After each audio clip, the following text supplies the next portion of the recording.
Hey folks, welcome back. This is Chris in Central Pennsylvania. This is the third update from an embassy interview related to the U.S. Refugee Resettlement Program offer for Afrikaners in South Africa. You have to pardon me, it's raining out here. I'm standing in the rain to bring this story to you. So this is a person who went back for a second interview and they asked more specific questions. Again, this is a preliminary. This was not an application for refugee resettlement, but just some of the questions to give you an idea what to expect when you go in for one of these interviews, okay? So this is more detailed than the previous two because they're looking more deeply.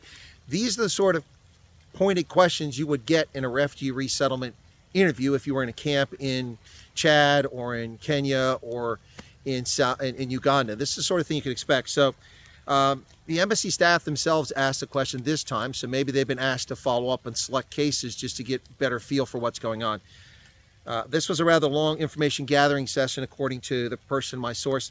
And they warned them at the beginning. They said, be careful of scams and that this is free. There's no cost, because the embassy now finally, it appears, is acutely aware that scamsters are out there and hucksters are trying to take advantage of people interested in this program. And they're warning you that it's free and beware of hucksters, which is what I've been warning you since February 7th. It's good to see the embassy is finally jumping on board. They were also advised that at this time, there may be a problem with funding. And that's not a surprise. If there are hundreds of thousands of people, that's going to take a lot of money. Again, what I said here is that typically the International Organization of Migration can offer to pay for your flight. What they're warning people, I think they're just trying to be cautious, as that's the same feeling that the person interviewed had, is they're just trying to tell you up front that, you know, if a bunch of people come to this program, we might have funding in the current fiscal year to deal with this. So just be prepared for that. So if you've got any money, you might want to save it if you wind up in this program, just in case you have to pay up front for the travel. But normally that is taken care of, and then you reimburse someone. Now, they got the impression that they were just trying to give potential applicants realistic expectations of what to encounter here. So that's kind of what this was all about, you know, so that you're not worried about money. The interviewee got the impression that this was to give you an expectation that it would be possible you'd have to front some money yourself, so you wouldn't be surprised. Depends on how much interest there's in the program. They asked the interviewee about all international travel they've ever had in their life as an adult, the departure date and return dates.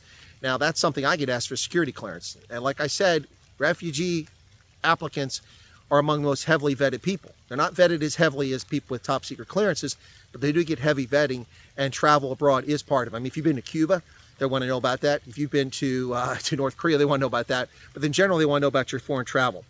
So they also want to know the purpose of those trips, whether it was for business or for travel or something like that. They're going to need supporting documents from regarding that travel in the form of stamped passports.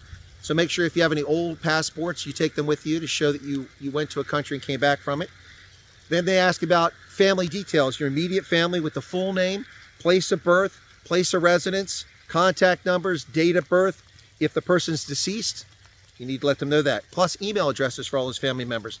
If you have a family member that's in the United States, they want their home address and they want their status with the Customs and Immigration Service. So they're very penetrating here.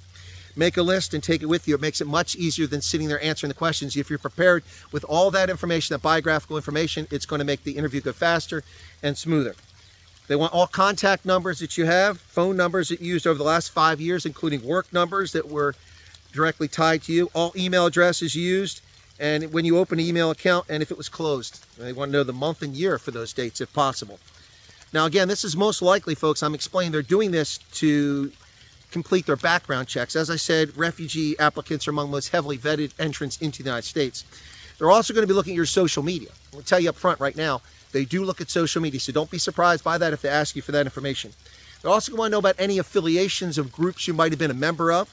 Like if you're a member of Sightlanders or if you're a member of the Scouts or something like that, since the age of 14, since you became almost an adult. They want to know what your involvement was. What did you do in that organization? And they like to know where those organizations are located at or where you participate in. So in my case, I was in the Civil Air Patrol, which is a search and rescue civilian organization that teaches military skills and does search and rescue missions here in America. So that would be something I have to provide. I also was in the Webelos, not the Cub Scouts or Boy Scouts, so I'd have to provide that information if I were in your shoes. They also want to know your residential detail over the last 5 years. Where have you been living? The address, the province, and how long you stayed in that residence. Your work history for probably about the last 10 years it goes back to, they ask, and any medical issues you may have. Type 2 diabetes, chronic obstructive pulmonary disorder, cancer, something like that. HIV status. They may ask you, I don't know, but you have to wait and see if they ask you that. Then, of course, they're going to ask you if you have a criminal record, and if you do, what is that criminal record? As I've cautioned people before, don't freak out if you have a criminal record. Governments illegitimately give people criminal convictions all the time. If you're innocent, or if it's a minor offense, or if it's a long time ago.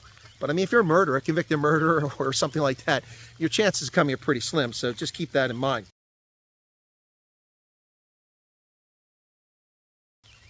Okay, so then they're going to ask you if you've ever been fingerprinted. Well, people that get visas typically are fingerprinted, military fingerprinted. So being a fingerprint is not a bad thing. Just be honest and tell them who fingerprinted you. I've been fingerprinted multiple times. I've never committed a crime, but I'm in the military. They take my fingerprints and my biographical information and my DNA for military records. So then they're going to ask you, why do you want to go to the U.S.? What's it all about? Okay, be careful. You're not telling them you're an economic migrant. You're going because your life's in jeopardy. Your life's in peril. You've been threatened. This has happened to you. This bad thing has happened to you. You can't get employment because of this. You can't get into university. You've been denied medical school.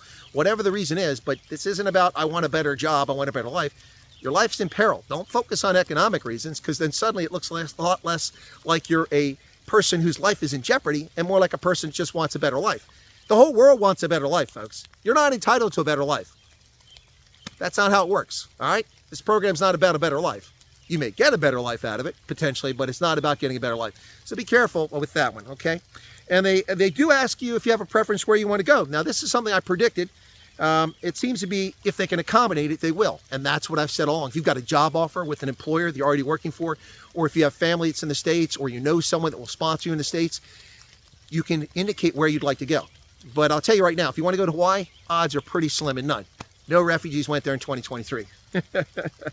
All right. So if you do have family in the States, they're going to try to get you near them. All right. Now, you need to sign an indemnity to allow the U.S. to share that information between the departments. You have a POPI Act in South Africa. We have a responsibility to protect personally identifiable information, PII. And in order for the State Department to share that with Homeland Security, they must have your permission. They can't simply do it because we're not spying on you. Now, if we're spying on you, that's a different story. But we're asking you for information voluntarily because you've not done anything against or to the United States. So we have to have your permission to share it within different departments. So you have to sign a release, essentially, an indemnity. They're going to ask you about your education, your highest level, when and where. And the final comment from the person who was interviewed, again, this was a second interview, a follow-up. The person said the team was very friendly and engaging, but they had a clear objective to gather information, which is what I said. These are fact-finding efforts to get as much information as possible about people who are potential refugee applicants so they get a feel for what they're going to see. So once again, this is for public consumption here. A third interview. This is a second interview for this person. So we've had 2 people, 3 interviews, and this was more extensive, more detailed, much more in line with what you can expect if you're getting a refugee application, if you're an applicant, the sort of thing you get. As an investigator, those are the questions I would have asked and probably a few more. But that gives you a sense of what to expect and the sort of information you got to have, biographical information, in order to get what needs to be done. All right? I hope that helps clarify things. I hope it's useful to you because I'm standing here freezing in the rain. It's barely above freezing temperature outside. And yes, I'm wearing shorts and it is raining out here.